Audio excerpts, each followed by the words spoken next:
ஏறத்தாழ 14 ஆண்டுகால முயற்சிகளுக்கு பலனளிக்கும் வகையில் மாற்று இடத்தில் புதிய பள்ளியை நிறுவுவதற்கான கல்வி அமைச்சின் முழு அனுமதியை ஸ்லாங்கூர் பூச்சோங் கேசல்ஃபீல்ட் தமிழ் பள்ளி பெற்றிருக்கிறது. அதற்கான அனுமதி கடிதத்தை கல்வி துணை அமைச்சர் ஓங்காவோ இன்று பள்ளி மேலாளர் வாரியத்திடம் வழங்கினார்.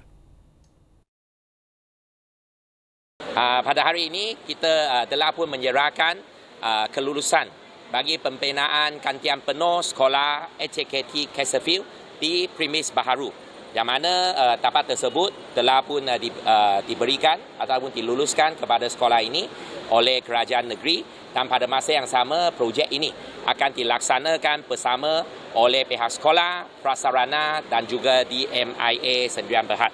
பிராசாரானா நிறுவனம் மேற்கொண்ட மேம்பாட்டு திட்டம் காரணமாக பாதிப்படைந்த கேசல்ஃபீல்ட் தமிழ் பள்ளியின் கல்வி சூழலை தொடர்ந்து அதற்கான இழப்பீடாக 2 கோடி ரிங்கிட் நிதியை அந்நிறுவனம் வழங்கியதாக ஓங்காவோ கூறினார். அதே வேளையில் DMIA மேம்பாட்டு நிறுவனம் தனது பெருநிறுவன சமூக பொறுப்பாக 1 கோடியே 60 லட்சம் ரிங்கிட் நிதியை வழங்கியதன் வழி மொத்தம் 3 கோடியே 60 லட்சம் ரிங்கிட் நிதியில் அதிநவீன புதிய தமிழ் பள்ளியாக இப்பள்ளி உருவெடுக்க உள்ளதாக அவர் மேலும் குறிப்பிட்டார். ஒவ்வொரு ஆண்டும் சுமார் 150 கூடுதல் மாணவர் பதிவை பெறும் கேசல்ஃபீல்ட் தமிழ் பள்ளி இடப்பற்றாக்குறையினால் அப்பதிவை நிராகரிக்க வேண்டிய சூழல் நேர்ந்ததாக பள்ளியின் மேலாளர் வாரிய தலைவர் குமார் சுப்பிரமணியம் தெரிவித்தார். அதே வேளையில் இலக்கவியல், செயற்கை நுண்ணறிவு, AI உட்பட திபெத் தொழில் கல்விக்கும் இப்புதிய பள்ளி முக்கியத்துவம் அளிக்கும் என்று அவர் கூறினார். இந்த பள்ளிக்கு உண்டான AI டெக்னாலஜி ஃபீச்சர்ஸை நாங்கள் ஆட் பண்ணுறோம்.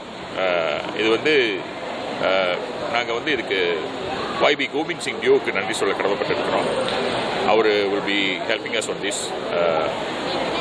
அதை தவிர்த்து we also putting in emphasis on TVET கல்வியும் இங்கே நடத்தப்படும், பல ரூபத்தில் நடத்தப்படும்.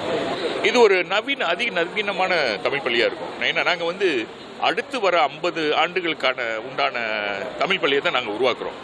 ஸ்லாங்கூர் மாநில அரசாங்கம் வழங்கியுள்ள 6 ஏக்கர் நிலத்தில் 36 வகுப்பறைகள் கொண்ட இப்புதிய பள்ளி தற்போது உள்ள பள்ளியிலிருந்து சுமார் 1 கிலோமீட்டர் தொலைவில் நிறுவப்பட உள்ளதாக அப்பள்ளியின் தலைமை ஆசிரியை உஷா தேவி சேகரன் குறிப்பிட்டார். கட்டுமானம் 36 வகுப்பறைனா இப்ப 710னா ஏறக்குறைய எங்களோட எஸ்டிமேட் 2000 மாணவர்கள்.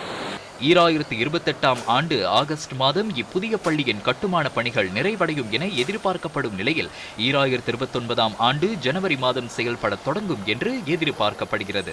பாலர் பள்ளியில் 50 மாணவர்கள் உட்பட இப்பள்ளியில் மொத்தம் 760 மாணவர்கள் தற்போது பயின்று வருகின்றனர்.